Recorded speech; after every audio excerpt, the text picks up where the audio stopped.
Bonjour à tous, aujourd'hui je vais vous proposer un tutoriel pour connecter votre centrale 123+. Donc pour rappel, cette centrale 123+, que vous venez d'acheter, est équipée de deux panneaux 500 watts crête avec un micro-onduleur DAE de 1000 watts connecté nativement Wi-Fi. Le but aujourd'hui, c'est que je vous montre comment connecter ce micro-onduleur à votre box qui est dans votre maison. Donc il va y avoir plusieurs choses à faire et plusieurs choses importantes à retenir. Lors de votre achat, vous allez avoir deux petits livrets. Donc la notice d'installation de la centrale 123, mais vous aurez un livret aussi supplémentaire avec les instructions pour la mise en service de l'application SolarMan Smart. C'est là-dessus qu'on va se concentrer aujourd'hui.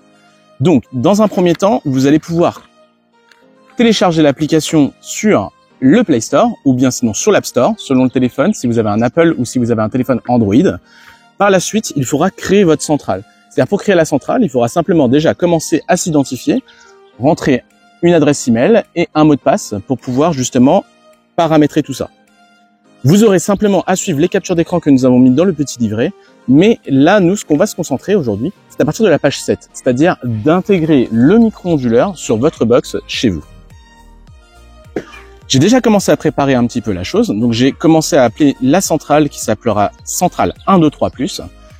Nous allons rentrer dedans. Ici, il y aura trois petits points en haut à droite. Ce que je vais faire, c'est que je vais prendre mon petit stylet pour pouvoir vous aider à bien voir sur mon téléphone. Donc, il faudra déjà rentrer sur les trois petits points en haut à droite. Ensuite, il faudra faire ajouter un data logger, ce qui va être une information importante puisque le data logger, ça va être le numéro de série de votre micro-onduleur. Une fois cette étape, vous allez pouvoir scanner directement le QR code avec l'appareil photo de votre téléphone. Je vais vous montrer. Mais vous pourrez aussi le noter de façon manuelle. Pour petit rappel, il ne faudra pas prendre ce numéro de série, mais plutôt celui de dessous, celui qui commence par 38. Ici, vous allez avoir le mot de passe. Le mot de passe va être important puisque c'est ce mot de passe-là qui va vous permettre de vous connecter directement au micro-onduleur avec votre téléphone.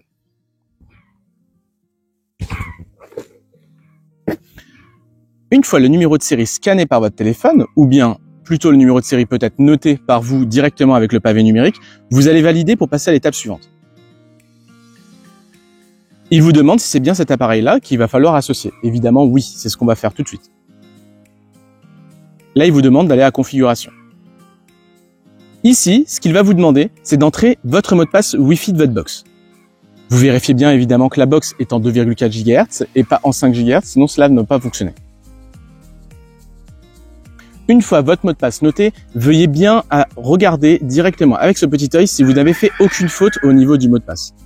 Là, vous validez, vous commencez la configuration. Il y a un test Wi-Fi qui s'effectue. Il faut savoir que ce test Wi-Fi ne vérifie pas la clé Wi-Fi. Donc, si vous tapez une mauvaise clé Wi-Fi, vous risquez d'avoir des problèmes. Ce qui va vérifier simplement, c'est la connexion Wi-Fi de votre téléphone. Donc là, il voit que la connexion Wi-Fi a été correcte. Maintenant, il me demande de me connecter directement au micro-onduleur avec mon téléphone. Quand vous faites cette configuration, il faut faire très attention. C'est-à-dire qu'il faut faire avec votre téléphone soit la configuration directement proche de vos panneaux, soit au niveau de votre box. Parce que si vous faites ça à mi-chemin entre les panneaux et la box, le souci, c'est que votre téléphone ne sert plus à rien par la suite. Ce qu'ils vont faire en fait entre votre box et le micro-onduleur, c'est qu'ils vont se lier tous les deux pour pouvoir effectuer une connexion. Donc si vous commencez la configuration à mi-parcours entre les deux, ils ne pourront pas se croiser. Là, nous allons poursuivre et mettre connecté. Il va nous renvoyer dans les paramètres Wi-Fi de notre téléphone. Donc, selon les téléphones, ça peut différer. Pour moi, c'est un Android, donc c'est un téléphone Samsung, mais vous pouvez avoir un téléphone Apple, mais il vous enverra aussi dans les paramètres Wi-Fi du téléphone. Là, vous allez avoir le micro-onduleur concerné. Donc, il faut bien veiller que la référence soit exacte avec le carton. En l'occurrence, commençant par 38 et finissant par 900 pour le micro-onduleur que j'essaie de connecter. Je valide. Ici, il me demande d'entrer le mot de passe. Donc, évidemment, c'est pas l'entrée de mot de passe, c'est pas le mot de passe de votre box, mais ça va plutôt être le mot de passe que vous aurez sur le carton ou bien derrière votre micro-onduleur. Mais vu qu'on aura déjà monté les micro-onduleurs sur les panneaux, en fait, l'idée, c'est de regarder directement sur le carton. Une fois le mot de passe rentré, il va falloir veiller à ce qu'il soit correct, ce qui va être très important, parce que c'est pareil, si vous tapez le mot de passe incorrect, évidemment, là, pour l'occasion, vous aurez un mot de passe, vous aurez une erreur au niveau du téléphone. Il va vérifier la connexion du Wi-Fi et vous allez avoir un message d'alerte qui va vous dire, selon les téléphones, ça peut différer, en disant que cette connexion est sans Internet. C'est totalement normal parce que là, le but, en fait, c'est de connecter votre téléphone au micro-onduleur pour lui envoyer les données de votre box et du mot de passe Wi-Fi que vous aurez noté auparavant. Donc, on va valider. Je vous conseille de mettre connecté en permanence. Comme ça permet de maintenir la connexion avec le téléphone. Une fois qu'il est connecté, il va vous donner un message connexion sans Internet ou connecté sans Internet. Selon le téléphone, ça diffère, mais il va vous indiquer qu'il n'y a pas Internet sur cette connexion. Il y aura simplement à revenir en arrière 2 fois, ou voire 3 fois. Et ici, vous allez voir qu'en fait, il va y avoir des étapes qui sont relativement rapides pour vous indiquer qu'il a bien communiqué avec le micro-onduleur pour lui envoyer les informations Wi-Fi que vous aurez rentrées auparavant. La configuration est terminée. Vous aurez juste à faire configuration terminée. Vous aurez à patienter 5 à 10 minutes. Ça peut différer. Des fois, ça peut être qu'une seule minute. On va patienter. On se reprend juste après, justement, pour vous montrer, en fin de compte, les débuts des données qui vont remonter à votre box, donc à Internet, au serveur de SolarMan. Une fois votre centrale configurée, vous allez pouvoir avoir un début de remontée des données. Donc pour l'instant, par exemple, on voit que c'est en train de produire 268 watts. Étant donné que je suis juste devant, que je fais un peu d'ombre et que le temps s'apprête pas, il n'y a pas de soleil, vous allez quand même pouvoir avoir de la production. Les panneaux ne fonctionnent pas grâce uniquement au soleil. Ils fonctionnent grâce à la luminosité. Là, on peut voir que tout est en ligne. Si vous allez sur dispositif, vous allez pouvoir voir vos données, donc des modules. Ici, le data logger, c'est le numéro de série qu'on a pu rentrer. Mais vous allez avoir aussi les modules avec la puissance de chaque module. Donc là, on peut voir qu'actuellement, ce module-là produit 138 watts. Si on regarde le suivant, on peut voir que ça produit 140 watts. Donc effectivement, c'est normal. Entre les deux modules, ça diffère.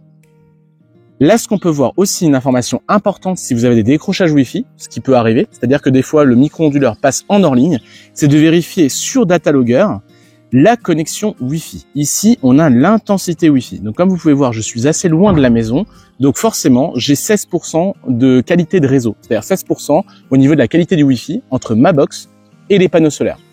Cette information est très importante et à prendre en compte. Parce que si vous avez, et vous pouvez le voir sur mon téléphone actuellement, qu'il n'y a pas beaucoup de réseau Wi-Fi, si vous n'arrivez pas à paramétrer votre micro-onduleur à votre box, c'est pour un problème souvent et régulièrement de Wi-Fi. Si vous mettez vos panneaux à plus de 40 mètres de votre maison, forcément, il va avoir du mal à se lier avec votre box. C'est pour ça que je recommande, durant l'installation de votre centrale 123, de vérifier simplement avec votre téléphone si vous accrochez le signal Wi-Fi là où vous allez poser vos panneaux solaires. Et ça, c'est très important. Si vous voyez qu'avec votre téléphone, vous n'avez pas le Wi-Fi, le signal Wi-Fi qui est accroché par votre téléphone, ça ne sera pas lieu à poser vos panneaux. Il est vrai que le micro-onduleur a une antenne externe, ce qui peut permettre justement de capter mieux le réseau Wi-Fi que votre téléphone qui est une antenne interne. Mais je vous recommande vivement de pouvoir le mettre à un emplacement où vous avez la connexion Wi-Fi de votre téléphone qui est maintenue. Les problèmes que vous pouvez avoir, si vous avez des problèmes, c'est de bien vérifier votre mot de passe Wi-Fi. Si vous mettez votre mot de passe Wi-Fi erroné, comme je l'ai dit tout à l'heure, à la première étape, il ne va jamais se lier avec votre box. Si vous avez un Wi-Fi aussi 5 GHz, ce qu'il y a sur toutes les box, il faut vérifier que votre Wi-Fi 2,4 GHz soit bien connecté. Je prends le cas de la Livebox, par exemple la dernière Livebox, ils ont commencé à désactiver les Wi-Fi 2,4 GHz, mais ils sont revenus en arrière pour le réactiver par la suite. Vous pouvez rentrer dans votre box ou sinon vous contactez votre fournisseur d'accès Internet pour pouvoir réactiver cette fréquence Wi-Fi. On va pouvoir personnaliser l'accueil de la photo ici. Ça va être tout simple pour mettre votre photo de votre installation. Il va simplement falloir cliquer sur les 3 petits points en haut à droite, mettre l'info sur usine. Ici, il vous demande donc la photo de la centrale. On va cliquer, on va prendre une photo.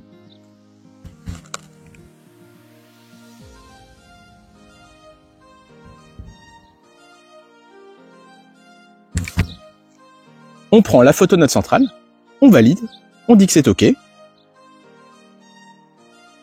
On valide en haut à droite. Et ici, ça va permettre justement d'avoir une centrale un peu personnalisée. Et voilà, une fois validé, on va pouvoir voir la photo de notre centrale, ce qui permet d'avoir un accueil un peu plus sympathique. Je vous remercie d'avoir regardé la vidéo. Si vous avez des difficultés pour pouvoir connecter votre centrale, ne vous en faites pas, vous pouvez contacter à tout moment Sonia ou moi-même pour vous aider à connecter votre centrale. En tout cas, je vous dis à très bientôt et merci de nous avoir fait confiance.